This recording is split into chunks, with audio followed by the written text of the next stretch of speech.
Salut tout le monde et bienvenue sur la première vidéo de la chaîne YouTube. Ça fait quelques temps que je suis freelance et en voyant plusieurs graphistes qui se sont lancés sur YouTube, j'avoue, ça m'a donné envie. Donc me voilà et j'ai vraiment hâte de pouvoir vous montrer plusieurs types de contenus, vous partager mes réalisations et pourquoi pas quelques astuces. D'ailleurs, si vous avez des idées de concepts que vous n'avez jamais vus sur YouTube encore et que vous voudriez bien voir un jour, c'est le moment, laissez un petit commentaire et on verra ce qu'on peut faire. Bon, je vais pas m'attarder sur le sujet, vous savez pourquoi on est là, vous l'avez lu dans le titre de la vidéo, alors c'est parti.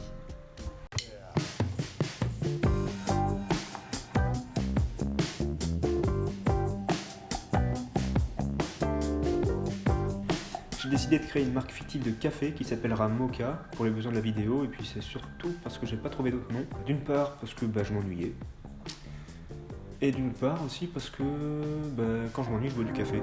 Quand je m'ennuie, y a peu à hésiter.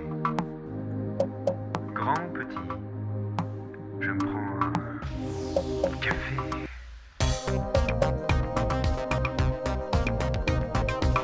Bon, maintenant qu'on a bien rigolé, passons à la création artistique.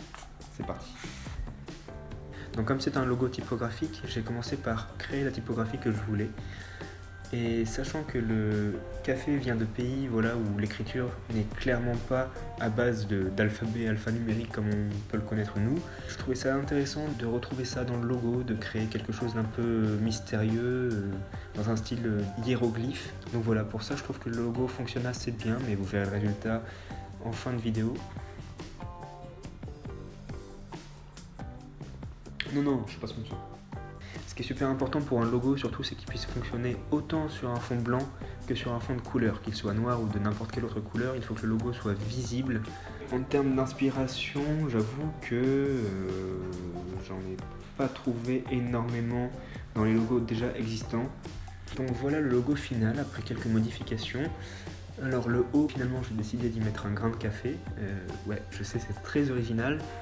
Mais j'ai décidé de rajouter un petit peu cette vaguelette sur le M pour rajouter un peu de caractère, mais c'est surtout pour aider à la compréhension du M qui pouvait se confondre avec un N. Et voilà, je trouve que dans l'ensemble ça fonctionne pas mal. En termes de charte graphique, je suis resté dans ce que font l'agriculture biologique ou le commerce équitable avec le vert et le marron. C'est quand même les deux couleurs phares de ces commerces-là. Je trouve que les mock-ups marchent plutôt pas mal.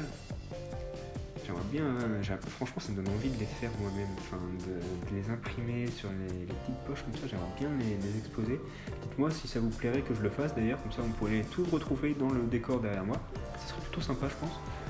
Mais bref, c'est pas la question, ça on verra plus tard. Je trouve que l'ensemble marche plutôt bien.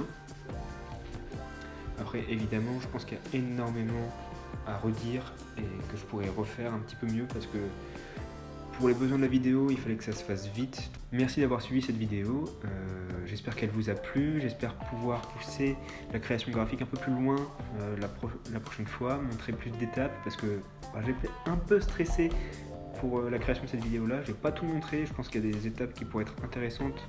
Voilà, donc on se dit à la prochaine dans une nouvelle vidéo, et à plus. Quand je m'ennuie, y a peu à hésiter.